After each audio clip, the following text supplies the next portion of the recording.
Welcome po sa panlasa ni Kuya Jay. Dahil nga po mahalanggas ngayon, magkahoy muna tayo. At ayan nga po, painin na nga po ang ating kanin dyan. At syempre nga po, nandyan nga po ang kaibigan ni Kuya Jay, ang kaklase niya na si Rolly. Ayan nga po, naglaga rin po tayo dyan ng mais. At ayan nga po, nagkakwentuhan nga po sila ni Rolly. At syempre, andyan nga po kami ng nanay. Ayan po, meron po kami dyan tinapay, fishball at kape. Marami nga po kaming merienda dyan. At ayan nga po, kumukulo na nga po ang mais. At ayan nga po, ginagatungan nga po dyan ni Kuya Jay.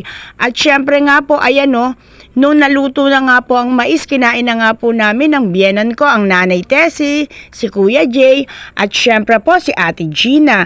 At syempre nga po, ang sabaw po ng mais ay napakasarap at napakatamis nga po, kaya yun nga po ang ginawa po naming tsaa.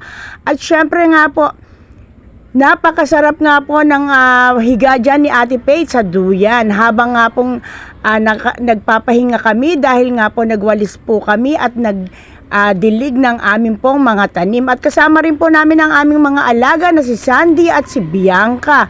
Sobrang init nga po ng panahon, kaya lagi po tayong mag-iingat. Marami pong salamat. God bless!